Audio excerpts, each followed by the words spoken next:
तो आपको जैसे पता है कि हिंदी में जो है 50 नंबर का आपका खंड का रहेगा और 50 नंबर रहेगा खंड खा। तो अब पहले हम खंड का की बात कर लेते हैं। मैं आपको, मेरे साथ जुड़े रहें और मैं आपको 100% पेपर में आने वाले 100% क्वेश्चन बताऊंगा। मेरी गारंटी है कि आपको वही क्वेश्चन जो मैं बताऊंगा वही देखने को मिलेंगे। मेरे साथ जुड़े रहें और बस आपको क्या करना है, इन क्वेश्चनों को जो मैं बता रहा हूँ उन्हें एक बार देख लेना और याद कर लेना है। ठीक है, अब बात करते हैं हम सबसे पहले। तो देखिए, जो मेरे क्वेश्चन है वो आपको मिलेंगे मास्टरमाइंड में से देखने को। कृपया करके मास्टरमाइंड निकाल लें और टिक करना स्टार्ट कर दें। सबसे पहले हम बात करते हैं खंडकार की, जिसमें क्या होगा, हिंदी गद्य का विकास है। गद्य और काव्य, ठीक है, गद्य और काव्य साहित्य का जो विकास है वो 10 अंक का है। गद्यांश भी 10 अंक का आएगी, 5-5 ऑप्शन आपको देखने को मिल जाएंगे। पद्यांश भी 10 अंक का आएगा। साहित्य का परिचय एवं कृतियां जो कि लेखकों की होंगी वो 5 अंक की, और साहित्य परिचय एवं कृतियां जो होंगी वो कवियों की होंगी 5 अंक की। कहानियों का सारांश आपको देखने को मिलेगा 5 अंक का। कथा वस्तु एवं चित्रण मिल जाएगा आपको 5 अंक का। अब सबसे पहले बात कर लेते हैं पेज नंबर 5। सभी लोग अपने क्वेश्चन बैंक निकाल लीजिए, निकाल लो क्वेश्चन बैंक। देखो सबसे पहली चीज क्या है, सबसे पहला पेपर खोलो। सबसे पहला है हिंदी गद्य साहित्य का इतिहास एक दृष्टि में। इसमें देखो काल का नाम और काल, ये वाले सारे के सारे टिक लगा लो, क्योंकि इसके अंदर जो है पूर्व भारतेंदु युग, भारतेंदु युग, द्विवेदी युग, छायावादी युग और छायावादोत्तर युग, यानी कि छायावादी युग से तुम्हें क्वेश्चन देखने को मिल जाएगा। अगला देखो विधा की प्रथम रचना और उसके रचनाकार, ये भी खड़ी बोली से यहाँ से क्वेश्चन उठ के आता है, तो ये भी टिक लगा लो। इसके अलावा विभिन्न गद्य विधाओं के 2 प्रसिद्ध रचनाकार, ये भी लगा लीजिए। देखिए पहला पेपर तो सभी को ये 4 जो चीजें हैं ये आपको सभी को याद करनी है, जिसमें द्विवेदी युग आ गया, भारतेंदु युग आ गया, शुक्ल युग आ गया। इसमें से क्वेश्चन आपको पूछने को आता है वहां से। अब हम अपने मेन टॉपिक की बात करेंगे, इंपोर्टेंस की। तो देखिए सबसे पहले मैं इंपोर्टेंस बोल रहा हूं आपको, टिक लगाते रहना जल्दी से फटाफट। प्रमुख गद्य एवं रचनाएं, उनकी विधा और रचनाकार, पेज नंबर 6।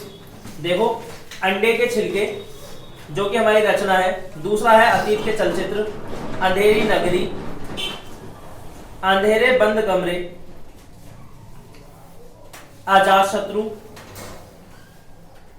अपनी खबर, अशोक के फूल, अर्धनारीश्वर, अंधायुग, आखिरी चट्टान, आधे अधूरे, अबारा मसीहा, कलम का सिपाही, कल्पवृक्ष, कर्मभूमि, क्या भूलूं क्या याद करूं, कालिदास की निर्कुशलता, गबन, गेहूं व नाम, गुलाब, गोदान, गुनाहों के देवता, घुमक्कड़ शास्त्र, चंद्रगुप्त, चिंतामणि, चिता के फूल। लग गए? ठीक। त्याग पात्र, दिल्ली दरबार दर्पण, दीपदान, दूध के दांत। 63 नंबर पे है परीक्षा गुरु। लास्ट में है प्रेम सागर, बाण भट्ट की आत्मकथा। 74 नंबर पे भारत की एकता। 78 पे भारत जननी। 79 पे भारत दुर्दशा। 82 पे भूत के पांव पीछे। 84 पे माटी की मूर्तें। 86 पे माता भूमि। 89 पे मेरी आत्मकथा, फिर मेरी असफलताएं, मेरी आत्मकहानी, रत्नावली, रस मीमांसा, रानी केतकी की कहानी, सुख सागर 122 पे, सूरज का सातवां घोड़ा, स्कंदगुप्त।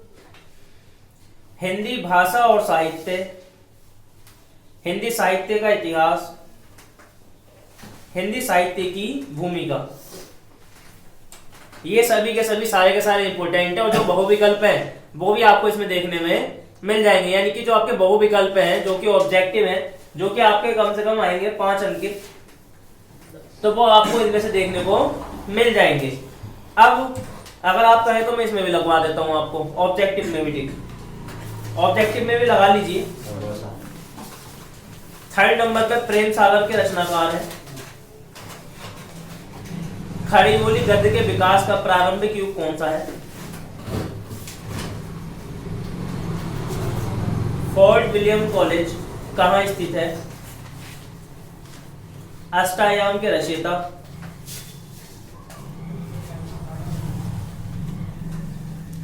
सुख सागर के लेखक।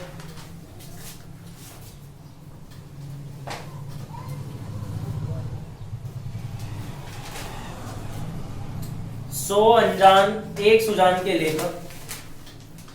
ये 2015 और 2022 में आया हुआ है। अगला देखें, काशी नगरी प्रचारिणी सभा की स्थापना किसने की? पेज नंबर 8 पे। अगला देखें,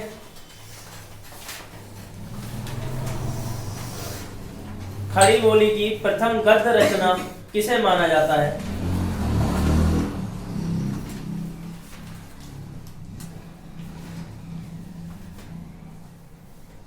उससे अगला, अंधेरी नगरी के रचनाकार, नाटक में।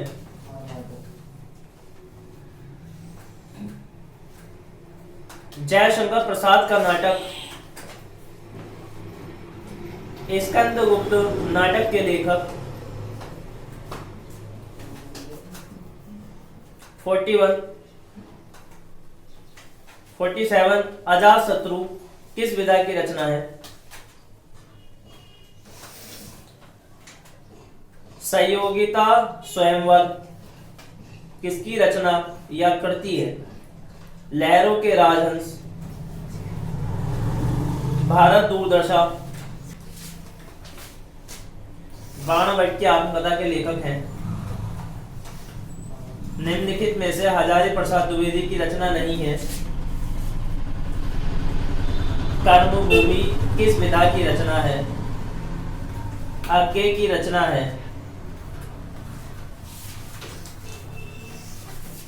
फणीश्वर नाथ रेणु की कृति ठुमरी किस विधा पर आधारित है? डिप्टी कलेक्टरी के लेखक हैं। इंदुमती है, सबसे ऊपर देखो, इंदुमती है।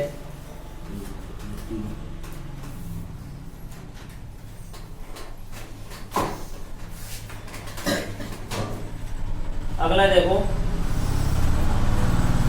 प्रेमचंद की कहानी का नाम है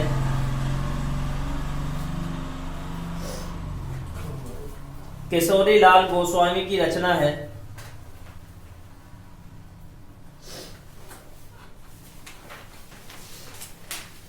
जैसे उनके दिन फिरे निम्न में से किसकी कहानी संग्रह है? अगला देखें, निबंध में आलोचनात्मक कृति अशोक के फूल। निबंध में आलोचनात्मक कृति अशोक के फूल। सरदार पूर्ण सिंह किस युग के लेखक है? गेहूं बनाम गुलाब।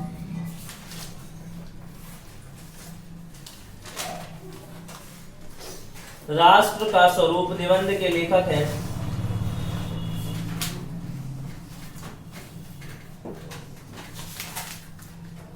पृथ्वी पुत्र के लेखक कौन है?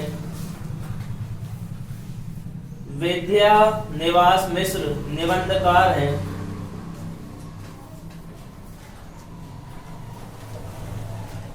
निम्न में से हरिशंकर परसाई का निबंध संग्रह है अगला भाषा और आधुनिकता निबंध के लेखक हैं। अगला चिंतामणि किस लेखक रचनाकार की रचना है। अगला देखिए, अब जो मैं बता रहा हूँ ये सारे के सारे 2022 में आए हुए हैं।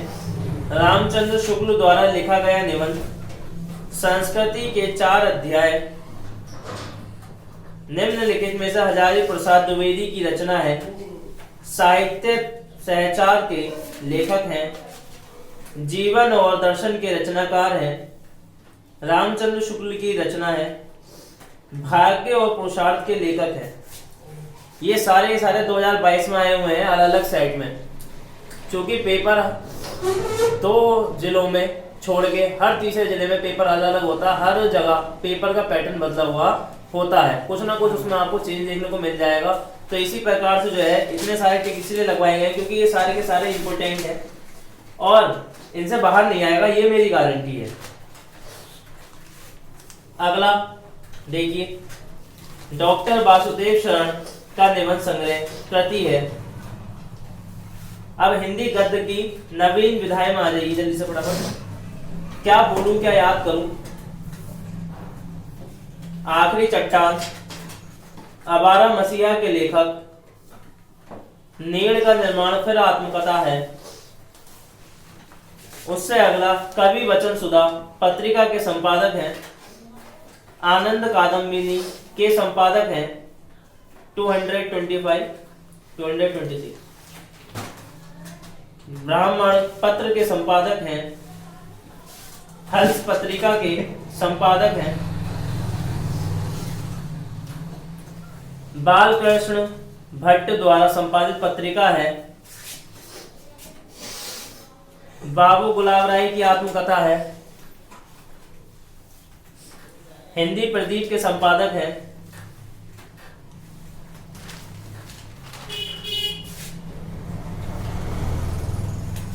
आरोहण प्रमुख स्वामी जी के साथ मेरा आध्यात्मिक सफर।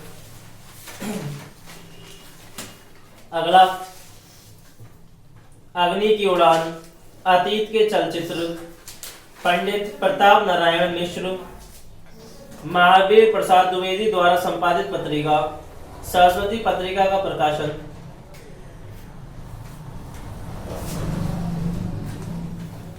अपनी खबर, तार सप्तक के संपादक। अरे यायावर रहेगा याद के लेखक हैं। मुंशी प्रेमचंद द्वारा संपादित पत्र है। मेरे पिताजी संस्मरण के लेखक हैं। इसी के साथ पहला टॉपिक क्लोज होता है। अब बात करेंगे सेकंड टॉपिक की। आपको शॉर्ट टाइप्स में और भी वीडियो देखने को मिलेंगी। अगली वीडियो पे क्लिक करने के लिए जो करेंगे तो उस वीडियो में आपको चैप्टर 2 जो कि हिंदी काव्य साहित्य का विकास है, उसमें आपको नेक्स्ट वीडियो मिल जाएगी देखने को।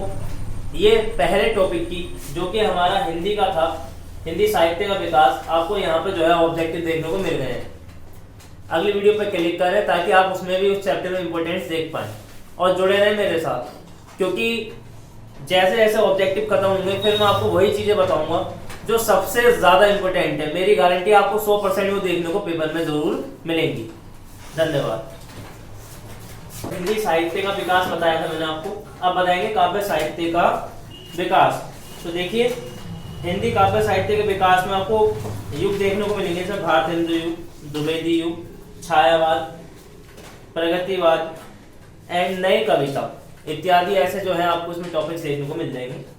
अब देखिए, ये भी बहुविकल्पी है, तो इसमें आपको जो मोस्ट इम्पोर्टेंट है तो बहुत सारे, लेकिन उनमें से जो है कम से कम आपको बताने का प्रयास किया जाएगा। तो लगाइए जल्दी से फटाफट। सभी लोग अपने ऑब्जेक्टिव खोलें।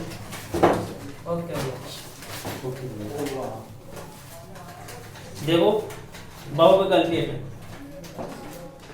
हमारे पास इसे करने के 2 ऑप्शन है। पहला ऑप्शन तो ये है कि जो हमारे पास महत्व करते हैं उनके रचनाकार, या तो हम इसे याद कर लें, जो हमें डिटेलिंग शुरुआत में दे रखी है, जिसमें क्या है, कविता एवं रचना है, या फिर हम सीधे सीधे ऑब्जेक्टिव टिक कर लेते हैं, जिससे हमें ये पता भी चल जाएगा कि क्वेश्चन किस प्रकार से आएगा। तो मैं सीधे सीधे ऑब्जेक्टिव टिक करवाता हूँ जो इम्पोर्टेंट है, और ये ऑब्जेक्टिव पिछले सालों में आए हुए हैं। सबसे पहला लगाए वीर गाथा काल की विशेषता है, सूर सागर, लहर के रचनाकार, परमाल रासो, पृथ्वीराज रासो। पृथ्वीराज रासो का रचना काल है, परमाल रासो के रचयिता हैं अमीर खुसरो कवि हैं। आदिकाल का एक अन्य नाम है, हिंदी साहित्य का प्रथम कवि माना जाता है, चंद्रवरदाई की रचना है। हिंदी साहित्य के आदिकाल के लिए बीजपन काल नाम दिया है। अगला महाकाव्यात्मक रचना है, 2022 में आया हुआ है। रामधारी सिंह दिनकर को ज्ञानपीठ पुरस्कार मिला था। आदिकाल की रचना है। हिंदी साहित्य के 1000 वर्षों में कबीर जैसा व्यक्तित्व लेकर कोई लेखक उत्पन्न नहीं हुआ है, यह कथन है। निम्नलिखित में से कौन भक्ति काल का महाकाव्य है? हिंदी साहित्य में किस काल को श्रृंगार काल कहा जाता है? हिंदी साहित्य में किस काल को श्रृंगार काल कहा जाता है? नेक्स्ट पेज पे देखिए। हिंदी साहित्य के आदिकाल के लिए चारण काल नाम दिया है। अगला धर्म के प्रति अनास्था। अगला ज्ञानाश्रय भक्ति शाखा के प्रति निधि कवि हैं। अगला प्रेमाश्रय भक्ति शाखा के प्रतिनिधि कवि हैं। साहित्य लहरी रचना है 2022, 2011, 2016, 2019, इन सभी में आया हुआ है। गोस्वामी तुलसीदास रचित विनय पत्रिका की भाषा है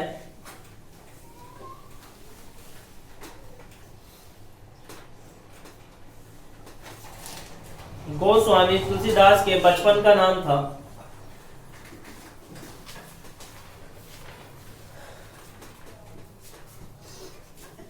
हिंदी साहित्य के किस काल को पूर्व मध्यकाल कहा जाता है?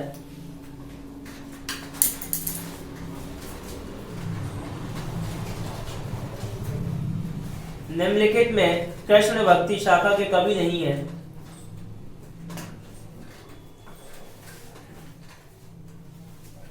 रीति मुक्त काव्य की रचना की है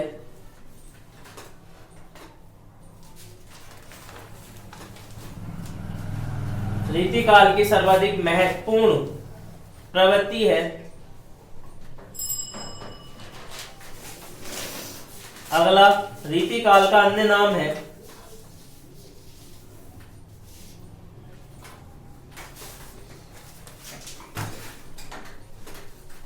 छायावाद की प्रमुख विशेषता है 127। छायावाद की प्रमुख विशेषता है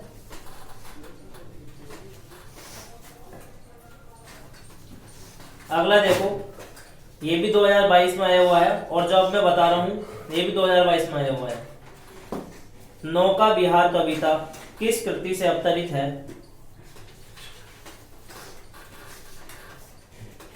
सुमित्रा नंदन पंत को भारतीय ज्ञानपीठ पुरस्कार मिला था।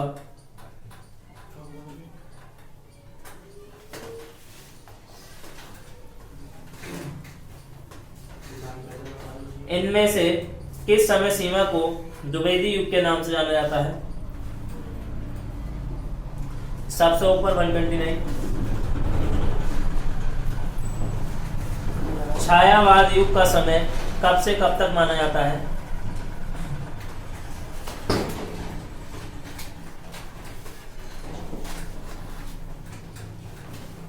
महादेवी वर्मा की रचना है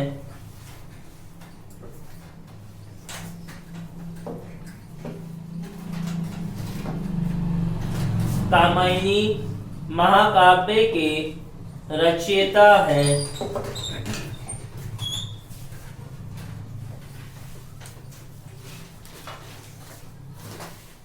अगला, कामायनी महाकाव्य में सर्गों की संख्या है, इस क्वेश्चन के आने की थोड़ी संभावना ज्यादा है, 13, 14, 17, 19 और 20। पिछले 5 सालों में आया हुआ क्वेश्चन है।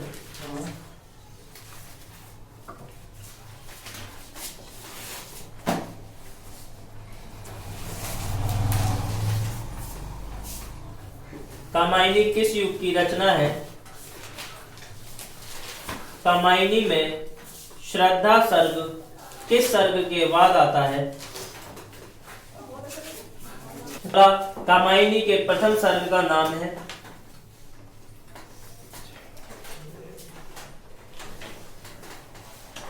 सुमित्रा नंदन पंत सुकुमार कवि हैं।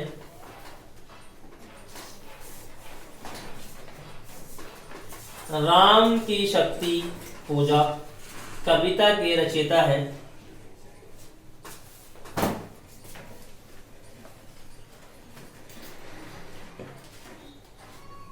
अगला, सरोज स्मृति की रचना है।